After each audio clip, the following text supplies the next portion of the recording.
Turkish Airlines economy flight from Los Angeles to Beirut, Boeing 777, which is the wide body. I would recommend Turkish Airlines if you're on a budget, definitely.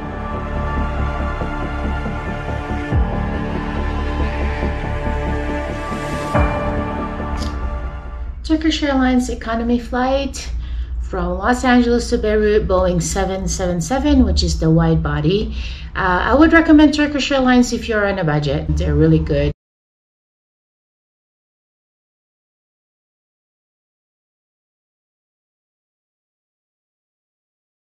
If you land or transit through Istanbul airport, it's a really big airport, and most likely you will get lost if you have to do a transit. Or if you ask for directions or help, don't be surprised if there's like a language barrier. It can be very difficult where you want to go to. So make sure that if you transit through Istanbul, give yourself a lot of time.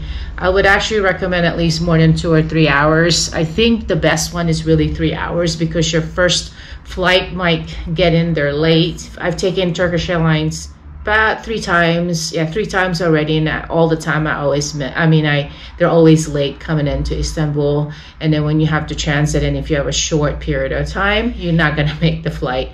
And if you make if you don't make the flight, they'll book you to another flight that's the next one. And if it's a lot of time in between, they'll give you like a food stamp or something like that. So if you miss your flight, I guess they direct you to what's called Careport.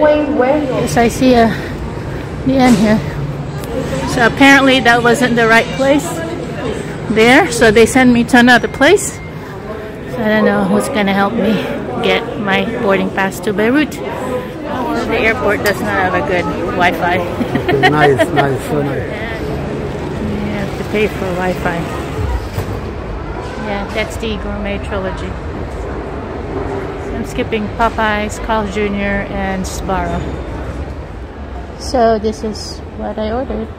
So anyway, in summary, I just wanted to share my experience with Turkish Airlines. It might be better for business or first class, but again, if you're in a budget, definitely a must. The flight attendants are really cool, and they probably don't have any control over the tardiness getting into the area and the airport. It's just really big. You have to be really familiar with the place to be able to maneuver yourself and get to know the area and make your flight on time. So I hope this helps, and I'll see you guys again.